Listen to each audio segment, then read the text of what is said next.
morning. It's a very special day today, Tuesday the 21st of May, 2024.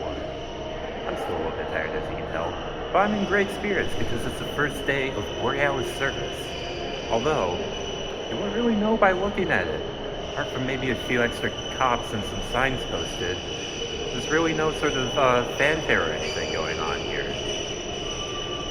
It's just about time to board, so maybe once boarding starts, we'll see something. But Ian, I hear you asking yourself, don't you want to take part in all the festivities? And, well, yeah, I do, of course.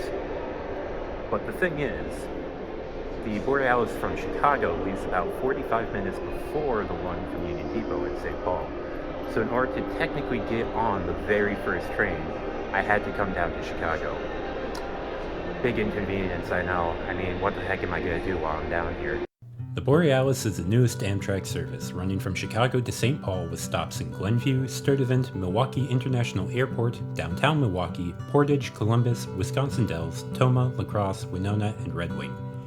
It acts as a supplement to the North Star, a Chicago to Duluth sleeper train whose southern terminus was truncated to St. Paul in 1981. More famously, the Twin Cities Hiawatha ran over this route, starting in 1935 and lasting well into the Amtrak era, getting consolidated with the St. Paul to Duluth Arrowhead in 1978. Perennial state budget cuts brought on by the early 80s farm crisis resulted in the end of all state-supported service in 1985. But the story rarely ever ends there.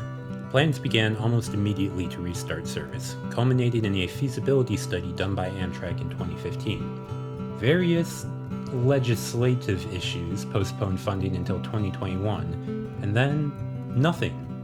Service remained a few months away for nearly 2 years until suddenly, only about 3 weeks ago, it was announced that it's finally here. Consists of 2 GE Genesis locomotives, 4 Horizon coaches, and an Amfleet Cafe car, which doubles as business class. Not as shiny as the Ventures, but honestly I'd rather sit in these for 7 hours than the Venture seats. According to a text I got from Amtrak literally the day before departure, there are plans to add checked baggage, but it is currently unavailable due to their ongoing equipment shortages.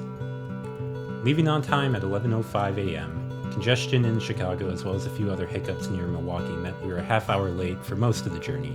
This was around the time they handed out the commemorative certificates and swag bags, so I didn't notice. We passed a very late Empire Builder in Portage and an almost on-time eastbound Borealis just east of Tomah. In Tomah, we picked up Ian R. Buck of Streets.mn podcast fame. Ian Buck! And a few other friends joined and were made further on. The cafe food is almost the same as what you get on the Builder, although with a couple regional flares like Caribou Iced Coffee and Surly Furious. As it's a shorter route, there's no dining car or sleeper service like with the Builder, and no smoke stops either. Also expect less legroom. If you want more, you'll find it in business class, as well as a complimentary beverage, lounge access if you're departing from either St. Paul or Chicago, and a 25% points bonus if you're an Amtrak Rewards member. Whether or not that's worth the extra price is up to you. As usual, I made sure to take a seat on the right side in order to get a good view of downtown Milwaukee, the Mississippi River. If you're going east, sit on the left, and if you want a good view of the engines going around tight curves, sit near the back. I wish I could show you how beautiful this area actually is, but the weather never cooperates when I ride this section of track. Mother Nature really put the train's waterproofing to the test, and unfortunately a few of the cars failed. But despite the delays, bad weather, and leaky and outdated equipment, this was a fun and exciting trip.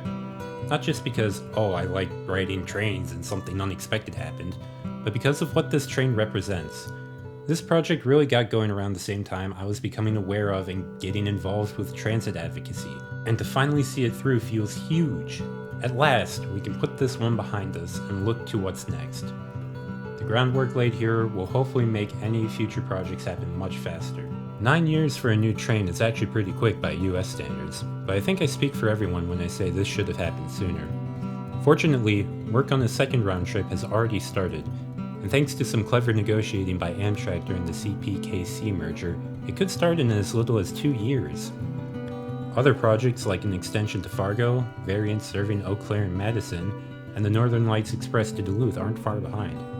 So thank you for indulging in my gratuitous victory lap, and I hope to see you all in the next one.